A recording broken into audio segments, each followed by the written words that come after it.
Hi friends, నేను సంతోష్ కుమార్. ఈ video AP 10th class new NCERT mathematics textbook నుండి third chapter pair of linear equations in 2 వేరియబుల్స్లో నుండి 18th video. అయితే ఈ వీడియోలో మన టాపిక్ వచ్చేసరికి ఎక్సైజ్ 3.3లో సెకండ్ రామన్లో 4th ప్రాబ్లము 5th ప్రాబ్లమ్ అయితే కంప్లీట్ చేసుకుందామండి. ప్రీవియస్ వీడియోస్ కంపల్సరీగా చూడండి ఫ్రెండ్స్. ఈ చాప్టర్కి సంబంధించిన ప్లేలిస్ట్ యొక్క లింకు, అలాగే previous chapters real numbers, polynomials links కూడా నేను డిస్క్రిప్షన్లో ఇస్తాను. అక్కడ నుండి మీరు ప్లేలిస్ట్ ఓపెన్ చేసి అప్పుడు వీడియోస్ అన్నీ కూడా ఆర్డర్లో చూసి నోట్స్ నీట్గా రాసుకోండి. సరే, మనకి 4th క్వశ్చన్ చూసుకున్నట్టయితే, Meena went to A bank to withdraw 2000 rupees. Meena అనే అమ్మాయి 2000 రూపీస్ తీసుకోవడానికి bank వెళ్ళిందంట. She asked the cashier to give her 50 rupees and 100 rupees notes only. ఆ 2000 రూపీస్ క్యాష్ కూడా 50 రూపీస్ నోట్స్, 100 రూపీస్ నోట్స్ మాత్రమే ఇమ్మని చెప్పిందంట.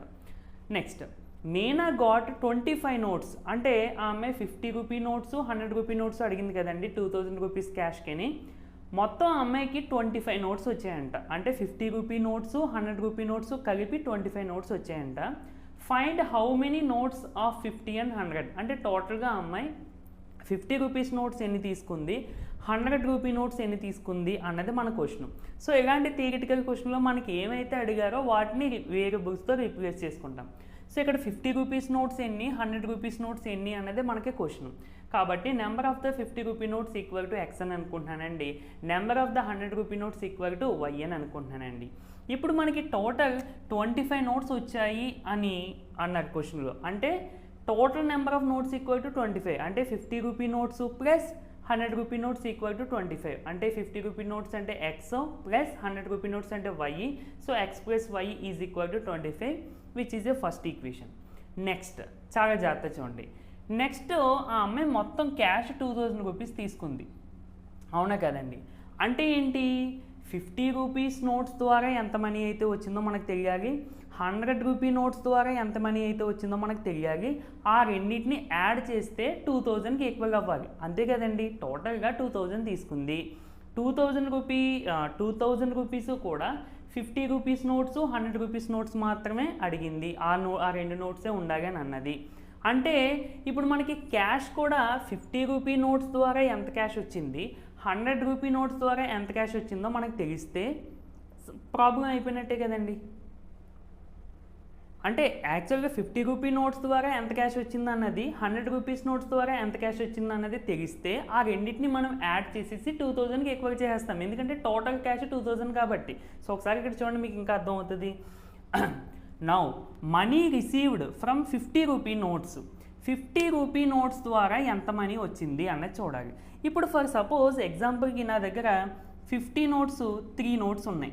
50 నోట్స్ 3 నోట్స్ ఉన్నాయి. అంటే టోటల్ మనీ ఎంత వస్తుందంటే మనం ఏం చేస్తామండి, 50 × 3. అలా కాకుండా 50 నోట్స్ నా దగ్గర 5 ఉన్నాయి. అంటే మనీ ఎంత వస్తుంది అంటే ఏం చేస్తాం, 50 × 4 దట్ ఈక్వల్ టు 200 రూపీస్. 50 × 5 కదా. So that equal to 250 notes, 250 rupees వస్తాయి, అవునా కదా. సో ఇక్కడ అలాగే 50 నోట్స్ మొత్తం మనం ఎన్నని అనుకున్నాము, ఎక్స్ అని అనుకున్నాము. అంటే ఇప్పుడు మనీ ఎంత వస్తుంది 50 రూపీస్ నోట్స్ ద్వారా, 50 × x, ఇదిగో 50x, ఓకేనా. Similarly money received from 100 rupees notes. ఒక్క 100 రూపీ నోట్ ఉంటే మన దగ్గర 100 రూపీస్ ఉన్నట్టు. అలా ఒక 5 నోట్స్ ఉన్నాయనుకోండి, మన దగ్గర ఎంత మనీ ఉన్నట్టు, 100 × 5, 500 రూపీస్ ఉన్నట్టు. ఇక్కడ అలాగే 100 రూపీ నోట్స్ మనం ఎన్ని ఉన్నాయని అనుకున్నాము, వై. సో మనీ ఎంత వస్తుంది, 100 × y. సో ఇది 50 రూపీస్ ద్వారా వచ్చిన మనీ, ఇదేమో 50 రూపీ నోట్స్ ద్వారా వచ్చిన మనీ, ఇదేమో 100 రూపీ నోట్స్ ద్వారా వచ్చిన మనీ. ఆ అమ్మాయి మొత్తం 2000 రూపీస్ తీసుకుందండి. 2000 రూపీస్ తీసుకోవడం అంటే 50 రూపీ నోట్స్ ద్వారా వచ్చిన మనీ ప్లస్ 100 రూపీ నోట్స్ ద్వారా వచ్చిన మనీ కలిపితే 2000 రూపీస్ వచ్చింది. ఎందుకు పర్టికులర్గా మనం ఈ రెండే తీసుకుంటున్నామంటే, ఆ అమ్మాయి కేవలం ఈ 2 నోట్స్ మాత్రమే, అంటే 50 నోట్స్ 100 నోట్స్ మాత్రమే ఇమ్మని చెప్పింది. అందుకని ఈ రెండింటి ద్వారా వచ్చిన మనీని యాడ్ చేసేసి 2000కి ఈక్వల్ చేసింది, అయిపోయింది.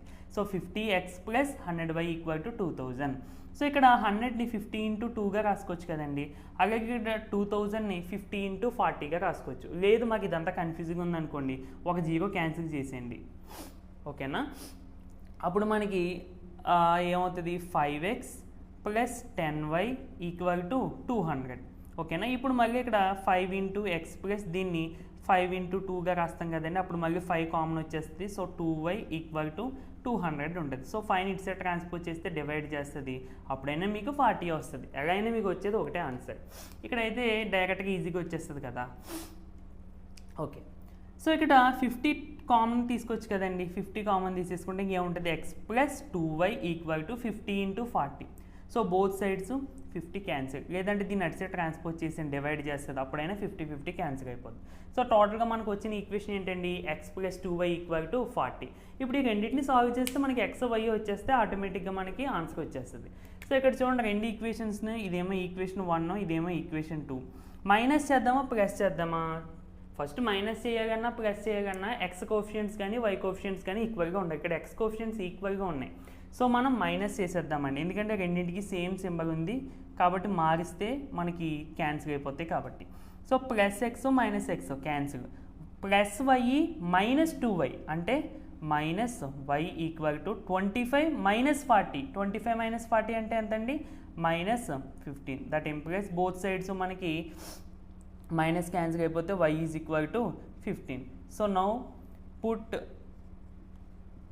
y is equal to 15 in equation 1. Equation 1 ఏంటంటే మనకి x plus y is equal to 25. So x plus 15 is equal to 25.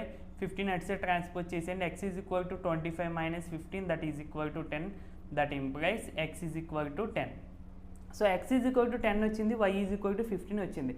x అంటే ఏంటంటే మనకి నెంబర్ ఆఫ్ 50 నోట్స్, అంటే 50 నోట్స్ ఎన్ని ఉన్నాయి, 10 నోట్స్ ఉన్నాయి. సరదాగా మనీ చెక్ చేద్దాం. 50 నోట్స్ 10 ఉన్నాయి అంటే మనీ ఎంత వస్తుంది, 500. నెక్స్ట్ 100 నోట్స్ అంటే వై ఎంత వచ్చిందండి, 15. అంటే మొత్తం మనకి ఎంత వస్తుంది, 100 నోట్స్ ద్వారా మనీ 15 ఉన్నాయి 100 నోట్స్, కాబట్టి మనీ ఎంత వస్తుంది, 100 into 15 that equal to 1500. So total చేయండి, 2000 వచ్చేసింది కదా. సో అవునా కదా. సరే, మీకు ఇంకా ఇది దీని కింద ఇది రాయండి, దీని కింద ఇది రాయండి. ఇది అయిపోయిన తర్వాత therefore number of 50 notes equal to 10 అని రాయండి.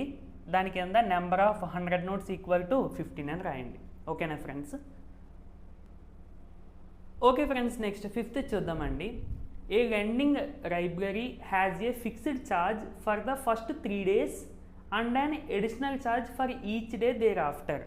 అంటే ఒక లైబ్రరీలో మనం ఏదైనా బుక్ తీసుకోవాలంటే ఫస్ట్ 3 daysకి ఒక ఫిక్స్డ్ ఛార్జ్ ఉంటుందంట. ఆ తర్వాత మనం ఇంకా ఎక్స్ట్రాగా ఎన్ని డేస్ తీసుకుంటే అన్ని డేస్కి అంటే ఆ తర్వాత మనం తీసుకునే డేస్ బట్టి ఒక్కొక్క డేకి ఇంతని ఉంటుంది. అంటే ఎగ్జాంపుల్కి చెప్పాలంటే ఫస్ట్ 3 daysకి 50 రూపీస్ అని అనుకుందాం ఎగ్జాంపుల్కి. ఆ తర్వాత మనం ఎన్ని డేస్ ఉంటే ఒక్కొక్క డేకి 10 రూపీస్ పెరుగుతుంది అని అన్నారు. ఇప్పుడు నేను ఒక బుక్ 10 days తీసుకున్నాను అని అనుకుందాం. జస్ట్ 10 daysకి చూడండి, 10 days అంటే ఫస్ట్ 3 days తర్వాత 7, టోటల్ 10 కదండి. ఫస్ట్ 3 daysకి ఫిక్స్డ్ ఛార్జ్ 50 రూపీస్, తర్వాత 7 days ఒక్కొక్క డేకి 10 రూపీస్, అంటే 7 daysకి అంటే ఎంత అవుతుంది, 7 ఇంటూ 10 సో 70. అంటే టోటల్ ఛార్జ్ 50 ప్లస్ 70 120 రూపీస్ కట్టాల్సి వస్తుంది నేను ఒక 10 days బుక్ తీసుకోవాలంటే. ఓకేనా. ఫస్ట్ 3 daysకి ఫిక్స్డ్ ఛార్జ్ ఉంటుంది, అది మైండ్లో పెట్టుకోవాలి. ఆ తర్వాత మనం ఎన్ని డేస్ ఉంచుకుంటే ఒక్కొక్క డేకి సమ్ అమౌంట్ ఉంటుంది అని అంటున్నారు. ఓకేనా. సరే, ఇంకా చూద్దాం, మీకు అర్థమవుతుంది. క్వశ్చన్ అంతా చూడండి. ఇక్కడ అదే అండ్ ఎడిషనల్ ఫస్ట్ 3 daysకి fixed charge and and additional charge for each day thereafter, అంటే ఆ తర్వాత నుండి ఒక్కొక్క డేకి ఛార్జ్ ఉంటుంది అని అంటున్నారు. సరే, Saritha paid 27 rupees for a book kept for 7 days. అంటే సరిత అనే అమ్మాయి 7 days ఒక బుక్ తీసుకుని 27 రూపీస్ పే చేసిందంట, అదొక క్లూ. తర్వాత while Suisse paid 21 rupees for the book kept for 5 days. Suisse అనే అమ్మాయి 5 days బుక్ తీసుకుని 21 రూపీస్ పే చేసిందంట. అయితే ఇక్కడ మన క్వశ్చన్ ఏంటంటే ఆ ఫిక్స్డ్ ఛార్జ్ ఎంత, అలాగే ఒక్కొక్క డేకి ఛార్జ్ ఎంత, ఆ తర్వాత ఆ రెండు మనం ఫైండ్ అవుట్ చేయాలి. సరే, ఇక్కడ మనకి ఏవైతే తెలియవో వాటినే మనం వేరియబుల్స్తో డెనోట్ చేసుకుంటాము. First let the fixed charge for the first 3 days. క్వశ్చన్లో ఇచ్చాడు కదండి, ఫస్ట్ 3 daysకి ఫిక్స్డ్ ఛార్జ్ ఉంటుంది అని, దాన్ని ఎక్స్ అని అనుకుంటున్నాం. ఆ తర్వాత extra charge per each day, ఆ తర్వాత ఒక్కొక్క డేకి, ఇక్కడ క్వశ్చన్ ఇచ్చిన ప్రకారం ఆ తర్వాత ఒక్కొక్క డేకి సమ్ అమౌంట్ తీసుకుంటానని ఇచ్చాడు కదా, ఆ ఒక్కొక్క డేకి వై అంటే ఆ ఒక్కొక్క డేకి తీసుకునే అమౌంట్ని వై అని అనుకుంటున్నాను. అర్థమైందండి? ఇప్పుడు జాగ్రత్తగా చూడండి. Saritha paid 27 rupees for a book kept for 7 days. ఇది మనకి ఇచ్చిన క్వశ్చన్లో ఇచ్చింది. అంటే దాని అర్థం ఏంటి? ఫిక్స్డ్ ఛార్జ్ ఫర్ మొత్తం 7 days అంటే ఫస్ట్ 3 daysకి fixed charge plus charge for 4 days అంటే ఆ తర్వాత 3 days తర్వాత 4 daysకి ఛార్జ్ ఎంతో ఆ charge plus first fixed charge కలిపి 27 రూపీస్ పే చేసినట్టు ఆ అమ్మాయి. ఇప్పుడు ఫిక్స్డ్ ఛార్జ్ మనం ఎక్స్ అని అనుకున్నాం, అంటే X plus charge for 4 days 3 days అయిపోయిన తర్వాత ఒక్కొక్క డేకి ఛార్జ్ ఎంత అండి? వై. అంటే 4 daysకి అంటే ఛార్జ్ మొత్తం ఎంత అవుతుంది? 4 into y ఈక్వల్ టు 27. ఓకేనా? That is the first equation. Next సూసి అనే అమ్మాయి 21 రూపీస్ పే చేసింది. దేనికి? 5 days బుక్ తీసుకున్నందుకు. 5 days అంటే ఫస్ట్ 3 daysకి ఫిక్స్డ్ ఛార్జ్ పడుతుంది, తర్వాత 2 daysకి నార్మల్గా ఒక్కొక్క డేకి వై రూపీస్ అని అనుకున్నాం కదా, అంత పడుతుంది. అంటే చూడండి, fixed charge for first 3 days plus charge for 2 days equal to 21. అంటే ఆ అమ్మాయికి 21 రూపీస్ ఖర్చు అయిందంటే ఈ ఛార్జెస్, ఈ 2 ఛార్జెస్ వల్ల. అలాగే ఇక్కడ కూడా 27 రూపీస్ ఖర్చు అయిందంటే ఈ ఛార్జెస్ వల్ల, ఫిక్స్డ్ ఛార్జ్ మరియు తర్వాత డేస్కి ఛార్జ్. ఇక్కడ కూడా ఫిక్స్డ్ ఛార్జ్, తర్వాత రిమైనింగ్ డేస్కి ఛార్జ్. ఫిక్స్డ్ ఛార్జ్ ఎక్సే కదండి మనకి. తర్వాత ఛార్జ్ ఫర్ 2 days అంటే టోటల్ 5 కదా, 3 days ఫిక్స్డ్ ఛార్జ్ తీసేస్తే తర్వాత 2 days ఉంటాయి. ఒక్కొక్క డేకి మనం ఎంత అనుకున్నాం? వై అని అనుకున్నాం. కాబట్టి 2 days కాబట్టి 2 into y ఈక్వల్ టు 21. అంతే. సో ఇప్పుడు ఈ 2 ఈక్వేషన్స్ని సాల్వ్ చేసేద్దాము. ఇక్కడ చూడండి, ఎక్స్ కోఎఫిషియెంట్స్ ఈక్వల్గా ఉన్నాయి. సో ప్లస్ చేయగా మైనస్ చేయగా. గుర్తుపెట్టుకోండి ఫ్రెండ్స్, ఇక్కడ ఆపోజిట్ సింబల్స్ ఇన్బుల్ట్గా మనం అంటే ఇక్కడ ఉన్నప్పుడే ఆపోజిట్ సింబల్స్ ఉంటే మనం ఎడిషన్ చేసేయచ్చు. అంటే ఇంక సింబల్స్ ఏం మార్చం కింద. కానీ ఇక్కడ ఆపోజిట్ సింబల్స్ దీనికి ప్లస్సే ఉంది, దీనికి ప్లస్సే ఉంది. కాబట్టి కంపల్సరీగా మనము మైనస్ చేయాలి, అంటే సింబల్స్ మార్చాలి. So minus minus. So plus X minus X cancel. Plus 2y minus plus 4y minus 2y అంటే ఎంతండి? 2y ఈక్వల్ టు 27 మైనస్ 21 అంటే 6. So y is equal to 6/2 that is equal to 3. That implies y is equal to 3. y is equal to 3 వచ్చింది. మనకి ఇంకేం కావాలి? x కావాలి. అంటే put y is equal to 3 in equation 1. ఎందుకో substitute చేసినా పర్లేదండి. ఈక్వేషన్ 1 ఏంటి? x plus 4y equal to 27. So x plus 4 into 3 equal to 27. 4 into 3 అంటే ఎంత అండి? 12 ఈక్వల్ టు 27. 12 నట్ సైడ్ ట్రాన్స్పోజ్ చేసేయండి. So x is equal to 27 minus 12 ఎంతండి? 15. Therefore x is equal to 15 and y is equal to 3. So ఇక్కడ చూడండి, x is equal to x అంటే మనకి ఏంటి? Fixed charge for first 3 days అంటే therefore మీకు ఇక్కడ కింద రాయండి, fixed charge for first 3 days equal to 15. ఈ సింబల్ వేసేయండి, ఇలా పెట్టి ఇలా రాయండి. ఓకేనా? దాని కింద extra charge per each day అని చెప్పి రాసి 3 రూపీస్ కదా, ఇలా పెట్టి 3 అని రాయండి. ఓకేనండి? సో ఒకసారి చెక్ చేద్దాం. అసలు మనకి ఇప్పుడు చెక్ చేద్దాం. మొత్తం అమ్మాయి 7 days ఇచ్చింది కదా, 7 daysలో ఫస్ట్ 3 days ఫిక్స్డ్ ఛార్జ్, తర్వాత 4 days ఒక్కొక్క డేకి. ఫిక్స్డ్ ఛార్జ్ ఎంత అండి మనకి? ఫిక్స్డ్ ఛార్జ్ అంటే మనం ఎక్స్ అని అనుకున్నాం కదా, ఎక్స్ ఎంత వచ్చింది మనకి? 15 రూపీస్ ప్లస్ ఒక్కొక్క డేకి 3 రూపీస్ అంటే 4 days. So 4 into 3 12. సో చూడండి, 15 ప్లస్ 12 అంటే 27 రూపీస్ పేడ్ చేసింది. సరిపోయింది చూసారా? సో ఇదండి మనకి. లాస్ట్లో మాత్రం రాయడం మర్చిపోవద్దు. ఎక్స్ వై ఫిక్స్డ్ ఛార్జ్ ఏమో 15 రూపీస్ అని, ఛార్జ్ పర్ డే ఏమో 3 రూపీస్ అని రాయడం మర్చిపోవద్దు. ఓకేనా ఫ్రెండ్స్?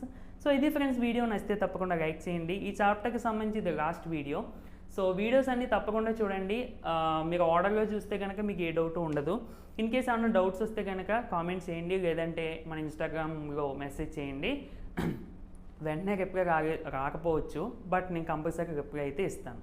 సో మన ఇన్స్టాగ్రామ్ అకౌంట్ యొక్క ఐడి లింక్ డిస్క్రిప్షన్లో ఇస్తాను, అక్కడ నుండి మీరు మెసేజ్ చేసుకోవచ్చు. అండ్ ఇంకో విషయం ఏంటంటే, ఇన్స్టాగ్రామ్లో కూడా మనకి మ్యాథమెటిక్స్ సంబంధించి షార్ట్ కట్స్, సింప్లిఫికేషన్ ట్రిక్స్, ఇంకా చాలా ప్రాబ్లమ్స్ ఉంటాయండి. గవర్నమెంట్ ఎగ్జామ్స్కి సంబంధించిన ప్రీవియస్ ఇయర్ క్వశ్చన్స్, మీరు ఫర్దర్గా తర్వాత ఇంటర్మీడియట్లోని అందులోని కాంపిటేటివ్ ఎగ్జామ్స్కి సంబంధించిన క్వశ్చన్స్ అన్నీ కూడా ఉంటాయి. ఒకసారి చెక్ చేయండి, నచ్చితే తప్పకుండా ఫాలో అవ్వండి. సో నెక్స్ట్ వీడియోగా మళ్ళీ కలుద్దామండి. Thank you for watching.